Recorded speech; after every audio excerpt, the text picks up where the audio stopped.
Hey everyone, welcome to the video. We're breaking down the race at Texas Motor Speedway for this weekend on DraftKings. So before we continue, if you could leave a like and subscribe to the channel, I'd really appreciate that. And also, if you're playing MLB tonight, I did post my cheat sheet video for that this morning, so I'd recommend checking that out. And also, let me know if you'd ever be interested in me doing a live stream for the NASCAR. I could possibly do one tonight. Just let me know if you're interested in it. I don't know how many people would actually join. So anyway, let's get back into this, to the cheat sheet. First, I wanted to show you the practice speeds. You're going to see a lot of the same thing in this long run speed. So the 10 lap was top three was Jimmy Johnson, Kurt Busch, Kyle Larson, and then you're going to see the exact same thing in the 15 lap. I'm going to go slow here so you can pause it, take a look at it if you want. Okay. Then the 15 lap we have Jimmy Johnson, Kurt Busch, Kyle Larson, and then in the 20 lap we have Jimmy Johnson, Kurt Busch, Kyle Larson. So as you can see, those are the three really fast long-run cars this weekend. They've just been showing some great speed in practice. Kurt Busch is just amazing here, so I think this is going to make him an excellent play. But Jimmy Johnson I'm a little worried about just because how he's been recently. So anyway, let's get back into this.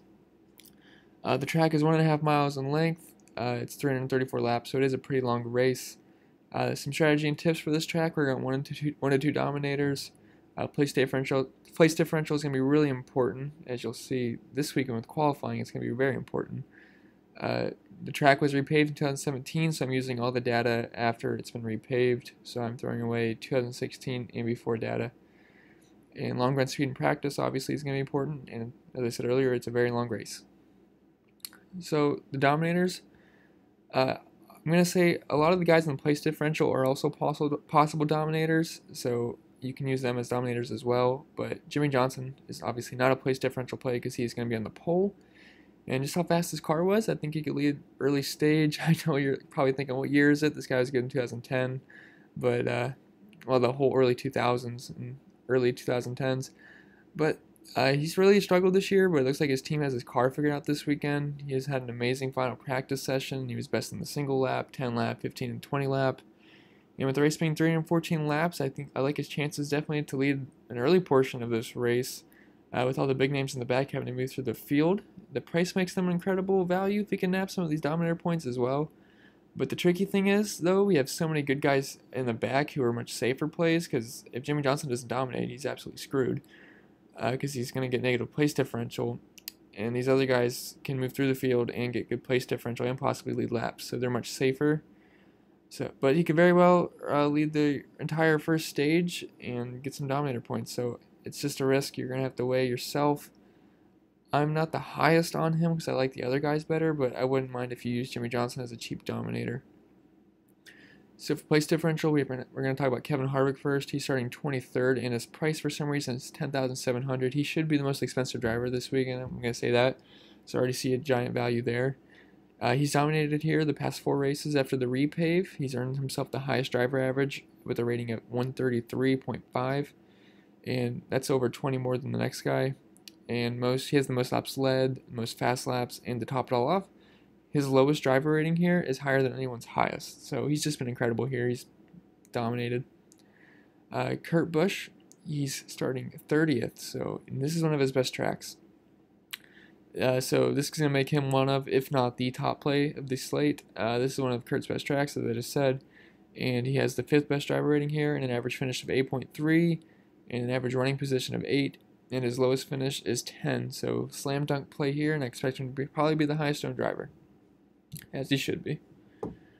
Then we're going to talk about Ryan Blaney. So I know his price is really getting up there, but it's certainly justified. He has been amazing here. He has the 2nd best driver rating since the repave, and he has an average running position of 6 and finishing position of 6. And I think he's going to go under the radar at that price, especially with the other guys starting in the back. And I think he can easily top 5 and contend for a win. He could even dominate some of this race. I wouldn't be surprised. I think he's a fantastic play. And then Eric Almirola. Really, sorry for all these high-priced guys, but they all qualified in the back this week. But they're kind of easy to fit in.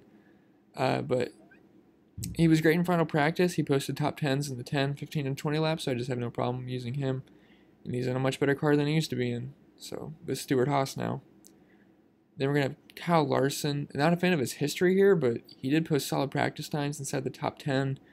in all, as I showed you. He's actually in the top 3 in all of them. And Jeff Gordon, during the broadcast, said he was the fastest in the final 20 minutes along with Kyle Busch. Speaking of Kyle Busch, he's starting 16th this week, and it would be a crime not to mention him here.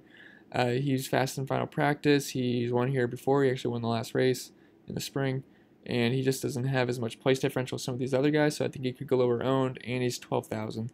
So I'm going to be lower owned on him just because of all that, because I much prefer, obviously, Harvick and those guys, but definitely don't mind Kyle Busch because he can definitely win the race. Then the cheapos. Oh, I also should mention Martin Truex Jr. I wouldn't mind him, but he's starting 20th, so he's kind of just in a gray area. I think he's going to go lower owned. I just think there's better plays. He wasn't that fast in practice, but he is good here. He's, let me see. Yeah, he has the 4th best average driver rating here, and that's including a did not finish, so he did wreck out of 1 race, which he usually doesn't wreck. And he also has the 3rd most laps led and the 2nd most fast laps here. So I don't mind using him as well. I know I don't have him on the sheet, but I don't want to list everybody. Then for the cheapos, we have Ross Chastain at number 1. He's starting almost dead last, and he can only move up, really. He has an average finish of 25 here, too, so I think he's a fine play, especially at 5,600. Then we have Matt DiBenedetto starting 26th. His averages are low if you look at his averages, just because he was in bad equipment, but now he's in better equipment. I think he has some place differential upside here at 26th. Then David Reagan. He's at 6,000, starting 28th. He was 22nd in final practice, and that's really all he has going for him. He hasn't been very good here, bad driver rating, but I can see him moving up. He's starting 28th, so no problem if you use him. Then Parker Kligerman, 5,100. He's just really cheap, and I don't think he's the worst driver. He was 29th in final practice in the 10 laps, and he should be able to move up a few spots. And Corey LaJoie starting. Well, I have him starting 31st as well, so I have something wrong, but they're both starting in the 30s. But final practice, he was a little bit faster than he qualified, so there's some upside, and he has shown some speed this year. And for the fades, Austin Dillon, William Byron, Daniel Hemrick, Ty Dillon, and Bubba Wallace, they are all starting in the top 10, and just do not play them. They're going to move back. Oh, and Clint Boyer, he's starting 25th, so I think a lot of people are going to use him, but I'm definitely fading him. He has an average finish here of about 25, and he's very bad in practice. It's just not one of his best tracks, so I'm going to fade him and play the other guys. I hope he goes higher owned than he should be because, he's Clint Boyer. He's a good name, and he's starting in the back, but I'm going to be completely fading him. I won't have him in any lineups.